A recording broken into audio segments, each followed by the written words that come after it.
What's up, guys? Screwballs MMA here. I want to break down Yan vs Merab 2, and I want to break down O'Malley vs Merab.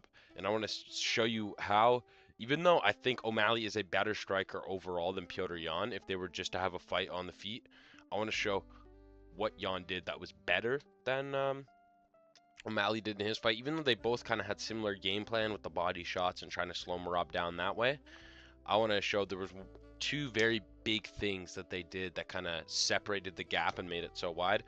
First, I just want to go through the difference on first I just want to go through how Yan won the fight. So we saw I think the handbrake was actually impactful, for one, is what I'm going to start with. So here's a good right hand that Yan landed. I believe this was in round 1. I just got some stills here, but so when Yan was able to back up Merab is kind of his game plan. He was on the front foot and he was mopping him with straight shots, and the jab was a really on point weapon for Yan today or last night. And he was just able to kind of just hit Merab with good shots and not give him the respect that he needed. So here's a good round from a good shot from Yan in round 1. Here's the jab that he was using, switching from southpaw to orthodox, kind of liking to stay in that open stance as Yan does. Here's a head kick that Yan landed. But I want to talk about the guard of Yan, because I think this was a big thing, and the commentary was glazing Merab for landing, when in my opinion, really, like, he wasn't. He was just landing on the arms and on the shoulders of Yan with this beautiful high guard that he has. You know, he sticks his arm out and he moves his head with it. Merab barely landed anything clean on Yan last night. And that's really what it came down here. He was just blocking with that high guard, and he was just walking forward and not respecting what Merab had coming back in his way, which I just think was a big thing for Merab. And we saw Merab's confidence really drain throughout those first couple rounds. And Yan's high guard is beautiful, man. Like, this is probably the best defense in MMA. And it is so nice to watch the way he can just bop, bop, bop, bop, bop, bop, bop, bop, and just walk through that with that beautiful high guard that he has. Which is just, I really thought that this was an amazing performance by Yan. But now I'm going to start to get into the differences that they had in the game plan. First, also want to talk about this. So, when O'Malley got taken down, in both fights, more so in the first fight than the second one, he was content to stay down and ride out rounds. Yan immediately would turn and either Granby or give his back to get back up at the feet. Because Merab, I know he submitted O'Malley with a front choke, but that's because he wrestled up forward. When he gave his back and got to his knees to get up, Merab's not good at backpacking. He's not Aljo. He doesn't get to the back. He doesn't get his hooks in. He doesn't get a body triangle.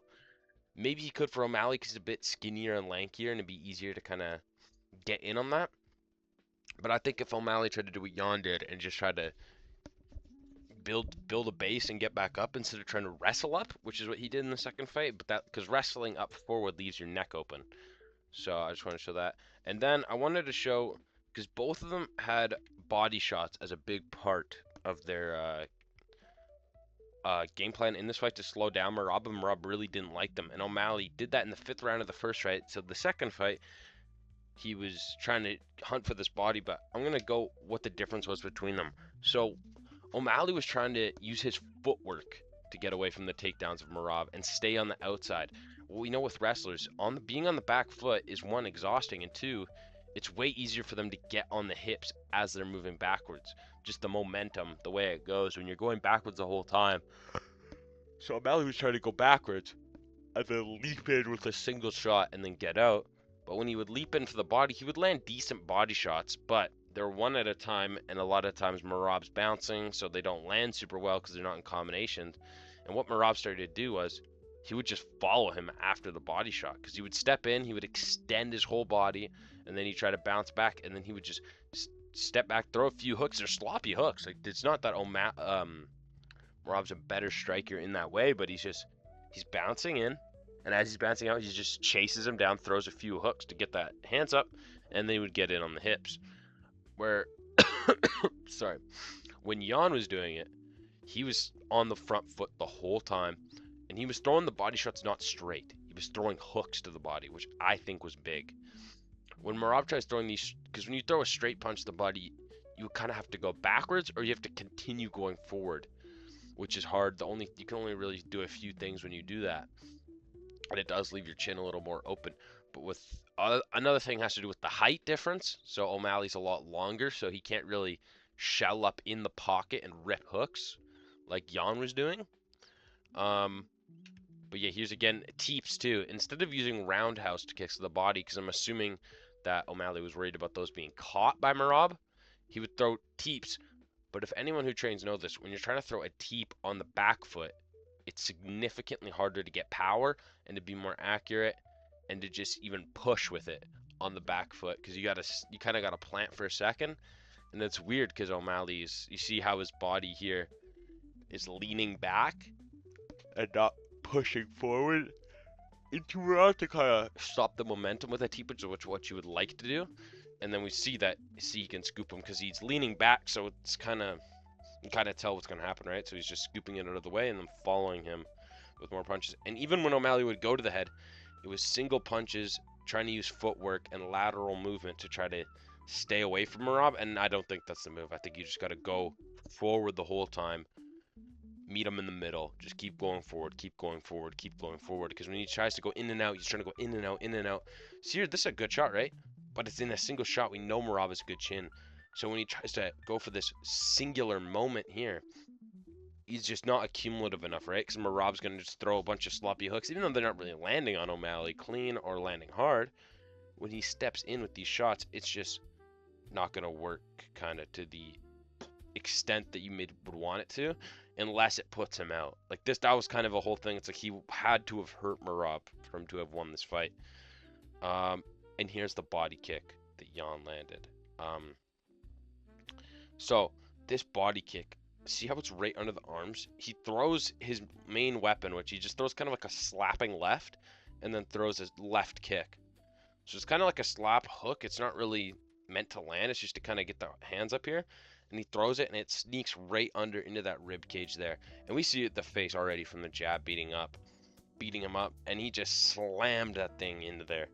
So really, like, I just thought this was a really beautiful performance by Jan, and I just wanted to bring up this thing. So here's the kick that O'Malley landed in the first fight that hurt Merab, and see how similar this is?